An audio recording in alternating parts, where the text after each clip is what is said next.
Times Network ద్వారా గుర్తించబడ్డ India's #1 varicose veins hospital Avis ని సంప్రదించండి. ప్రస్తుతం మనం చిత్రపురి కాలనీలో ఉన్నాం. అయితే ఈ చిత్రపురి కాలనీలో గత కొద్ది రోజుల ముందు మున్సిపాలిటీ కొన్ని రో హౌసెస్‌ని డిమాలిష్ చేసింది. నేను వెనకాల కనిపిస్తున్నది మీ అందరికీ అదే ఇప్పుడు. అయితే ఎందుకు డిమాలిష్ చేసిందంటే యాక్చువల్‌గా పర్మిషన్ ఉన్నది 225 రో హౌసెస్‌కి మాత్రమే. బట్ 6 ఎక్స్‌ట్రా కట్టారు. సో 231 అయినాయి మొత్తం. అందుకోసం అని చెప్పేసే పర్మిషన్ లేదు కాబట్టి ఇల్లీగల్ కన్‌స్ట్రక్షన్‌గా భావించి ఇది కూలగొట్టడం జరిగింది. ఒకసారి మీరు చూడొచ్చు స్పష్టంగా.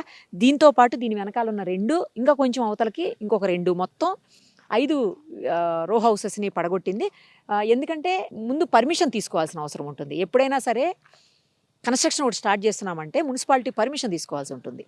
బట్ ఇక్కడ ఈ హౌసెస్‌కి పర్మిషన్ లేదు. ఉన్నా కూడా కేవలం ఫస్ట్ ఫ్లోర్ వరకు మాత్రం, అంటే 1+2 నా పక్కకు అవతలకు కనిపిస్తుంది చూడండి, దాని వరకు మాత్రమే పర్మిషన్ ఉంది. దానిపైన ఇంకో కన్‌స్ట్రక్షన్ చేశారు. అటుపక్క కనిపిస్తుంది, ఇటుపక్క కూడా ఉంది చూడొచ్చు మీరు. అలా గనక ఎక్స్ట్రా పర్మిషన్ చేసినప్పుడు అది ఇల్లీగల్ కన్‌స్ట్రక్షన్ అవుతుంది. సో అందుకోసమే ఈ విల్లాస్‌కి, అంటే విల్లాస్ అనకూడదు, వీటిని యాక్చువల్‌గా రో హౌసెస్ అనాలి. ఈ రో హౌసెస్‌కి పడగొట్టి ఆల్రెడీ ఇప్పటికి ఉంటున్న వాళ్ళకి మాత్రం నోటీసెస్‌లు సర్వ్ చేసి వెళ్ళారు. సో వాళ్ళు తీసుకుంటారా, లేకపోతే ఇవి కూడా పడగొడతారా అనే యాంగిల్‌లో మరిక అధికారులు ఆలోచించాల్సిన అవసరం ఉంటుంది.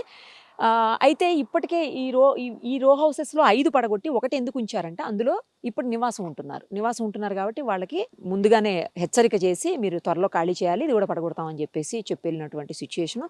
ప్రస్తుతం మనతో పాటు ఉన్నారు. ఇక్కడ ఈ సొసైటీకి సంబంధించి ఇది ఒక ఎప్పుడో సొసైటీగా ఫామ్ అయింది, మనందరికీ తెలుసు. అనిల్ కుమార్ గారు వల్లభనేని, ఒక్కసారి ఆయనతో మాట్లాడదాం, ఫుల్ డీటెయిల్స్ అన్నీ కూడా తెలుసుకునే ప్రయత్నం చేద్దాము. అనిల్ గారు నమస్తే అండి. ఏం జరిగింది, ఎందుకు అంటే పర్మిషన్ లేకుండా అసలు ఎట్లా కట్టారు? మరి 225కు పర్మిషన్ ఉంటే 231 ఎలా కట్టారు, అంటే 6 ఎక్స్ట్రా ఎలా కట్టారు? అంటే ఈ చిత్రపురిలో ఇది 67 ఎకరాల 16 గుంటల లేఅవుట్ అండి. అప్పట్లో 225 రోజులకి పర్మిషన్ ఇచ్చిన మాట వాస్తవం. తర్వాత మన డ్రాయింగ్కి అనుకూలంగా ఇక్కడ, అంటే ఏదైతే గవర్నమెంట్ నామ్స్ ప్రకారం సెట్ బ్యాక్స్ వదలాలో ఆ సెట్ బ్యాక్స్కి కన్నా ఎక్కువ స్పేసే వదలటం జరిగింది అప్పట్లో. అప్పుడంటే కొండ కాబట్టి ఇంకా ఆ స్థలం ఎలా ఉంటుంది ఏదని తెలియలేదు కాబట్టి అప్పుడు తెలియలేదు. ఇప్పుడు ఉన్న యాక్చువల్ గ్రౌండ్ లెవెల్లో ఉన్నాం కాబట్టి ఆ పొజిషన్ ప్రకారం ఇంకా ఒక 26 రోజులు ఎక్స్ట్రా రావాలని అప్పట్లోనే అప్లై చేశారు, 2016లోనే. అప్పట్లోనే ఆ పర్మిషన్కి అనుకూలంగా ఉంది కాబట్టి అని చెప్పేసి మనం ఏమి డీవియేషన్ చేయట్లేదు కదా అని చెప్పేసి, దాంతోపాటు అనుకూలంగా ఉన్న ఆల్రెడీ పాతవి ఏదైతే 225 ఉన్నాయో దానికి అనుకూలంగా ఉన్నాయి మాత్రమే ఒక 6 రోజులు కట్టడం జరిగింది అప్పట్లో 2016లోనే. ఆ తర్వాత అప్పటి నుంచి బాగానే ఉంది. ఆ తర్వాత వేరే వాళ్ళకి ఆ ఫ్లాట్స్ కూడా అలాట్ చేయడం జరిగింది. వాళ్ళు నివాసం కూడా ఉంటున్నారు, కొందరు వర్క్ చేయించుకుంటున్నారు.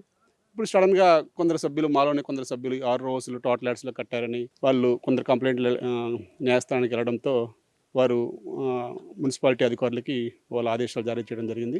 దానికి అనుగుణంగానే 2022లోనే వచ్చి ఒకసారి కొట్టేశారు. 2022లోనే నెక్స్ట్ వచ్చి కొట్టేసి మాకు ఇంటిమేషన్ ఇచ్చెళ్ళారు. అప్పుడు మేము రివైజ్డ్ పర్మిషన్ అప్లై చేసుకున్నాం. అప్పుడే మొత్తం 225 ప్లస్ ఇంకొక 26 రోజులకి మొత్తం కూడా రివైజ్డ్ అప్లై చేశాము. అలాగే దాంతోపాటుగా ఇప్పుడు ఏదైతే అందరూ అంటున్నారో G+1 అని, అప్పుడు ఒరిజినల్గా జీవో ప్రకారం కానీ మాకు అప్పుడు 2009లో హెచ్ఎండిఏ పర్మిషన్ అయితే 225 రోజులకి 1+1 1536 ఎస్ఎఫ్టీకి పర్మిషన్ ఉంది.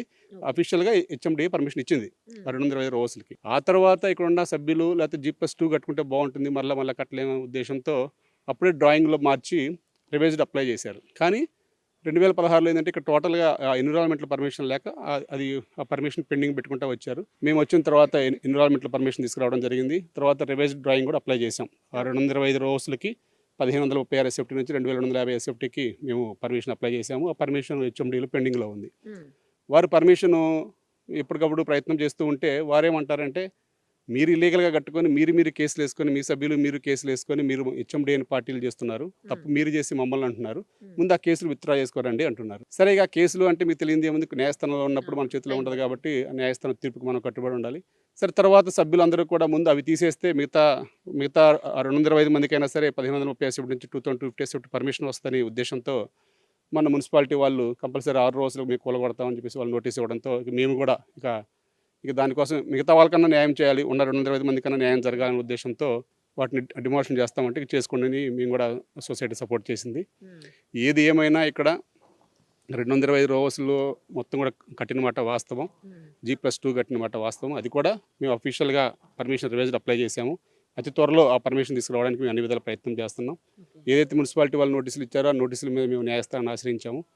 ఆ తీర్పుకి మేము కట్టుబడి ఉంటాము. యాక్చువల్లీ ఇది చాలా తక్కువ కాస్ట్‌లో అప్పట్లో తీసుకున్నారని, ఇది ఇప్పుడైతే దగ్గర దగ్గర 2.5, 3 కోట్లు ఉంటుందని చెప్పేసి అంటున్నారు. ఇప్పుడు అంటే ఇదంతా పోయింది అంటే ఆల్మోస్ట్ ఒక్కొక్కటి ఎంత తక్కువ వేసుకున్నా కూడా 2 కోట్లు పోయినట్టే కదండీ! యాక్చువల్లీ అదేనండి బాధ. మా సభ్యులు కూడా అదే మేము చెప్పాము.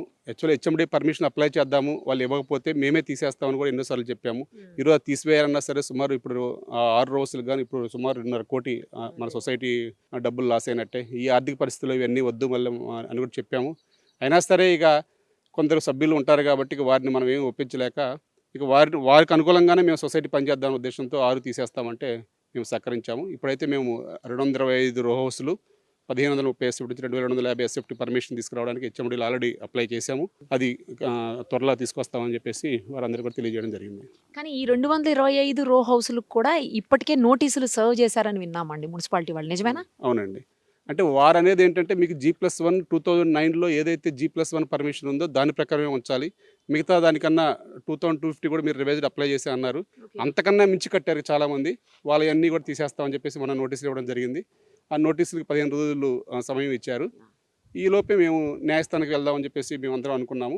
న్యాయస్థానానికి వెళ్ళడం జరిగింది. ఆ తీర్పు కోసం మేము అంతిమంగా వెయిట్ చేస్తున్నాము. ఇప్పుడు పర్ఫెక్ట్‌గా వాళ్ళ రూల్స్, రెగ్యులేషన్స్ ప్రకారం నిర్మించినటువంటి విల్లాస్ ఎన్నున్నాయి? అదే రో హౌసెస్ ఎన్నున్నాయి?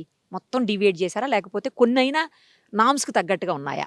అంటే హెచ్ఎండిఏ 2009 డ్రాయింగ్ ప్రకారం అయితే 225 ఎక్కువ కట్టామండి.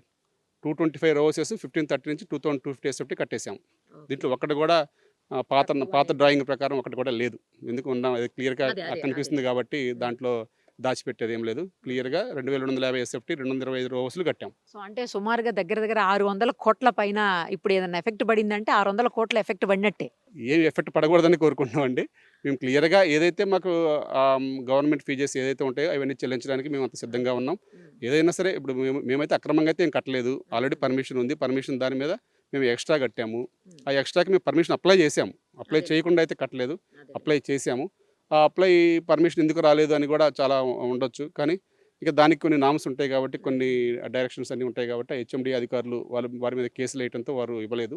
ఇప్పుడు కేసులు కూడా ఇంకా డిమాలిషన్ చేశారు కాబట్టి కేసు లేదు కాబట్టి ఇక ఫర్దర్గా ఫైల్ మూవ్ చేయడానికి మేము అన్ని విధాల ప్రయత్నం చేస్తాం హెచ్ఎండిఏలో. అది చూశారు కదా, ఉన్నటువంటి 225 రో హౌసెస్ ఏవైతే ఉన్నాయో ఇవన్నీ కూడా దాదాపు 600 కోట్ల పైచిలుకు మాట వాల్యూ వచ్చేసరికి. సో వీటన్నిటికీ కూడా నోటీసెస్ సర్వ్ చేశారు మున్సిపాలిటీ వాళ్ళు. ఒకవేళ మున్సిపాలిటీ నుంచి పర్మిషన్ అంటే పర్ఫెక్ట్గా తీసుకొని ఉండింటే ఇవాళ 600 కోట్ల రూపాయలు లాస్ జరిగేది కాదు అని చెప్పేసి కొంతమంది వ్యాఖ్యానిస్తున్నారు. యాజ్ పర్ నామ్స్ హెచ్ఎండిఏ ఏదైతే ఇచ్చిందో 1+G+1 అని చెప్పి అలాగే కట్టుకొని ఉంటే కనుక ఈరోజు ఇంత నష్టం జరిగేది కాదు అని చెప్తున్నారు. చూడాలి ఏమవుతుంది అనేది. ఎందుకంటే కోర్టులో వీళ్ళు ఆల్రెడీ ఇప్పటికే కోర్టును ఆశ్రయించారు. కోర్టు నుంచి కూడా పాజిటివ్గా తీర్పు వచ్చిందని వింటున్నాము. మరి అది ఎంతవరకు కరెక్టు, లేకపోతే కోర్టు యాజ్ పర్ నామ్స్ ప్రకారమే పోండి అని చెప్తుందా, లేదు అంటే కోర్టు స్టే ఇస్తుందా అనేది కూడా ఇంక కొద్ది రోజులైతే మనకు తెలుస్తుంది. ఏమైనా ఇక్కడ ఇన్వెస్ట్ చేసిన వాళ్ళైతే మాత్రం ఇబ్బంది పడి బాధపడేటువంటి పరిస్థితి అయితే ఉంది. పాత ఏదైతే కమిటీ ఉందో ఆ కమిటీ హయాంలో జరిగినటువంటి ఇన్సిడెంట్స్ కాబట్టి ఈ కమిటీకి సంబంధం లేకపోయినప్పటికీ కూడా బట్ ఇప్పుడు ప్రజెంట్ వాళ్లే గనక వీటన్నిటికీ బాధ్యత వహించాల్సినటువంటి పరిస్థితి అయితే ఉంటుంది. సుమన్ టీవీలో మీ పర్సనల్ అండ్ బిజినెస్ ప్రమోషన్స్ కోసం కింది నెంబర్కి కాంటాక్ట్ చేయండి.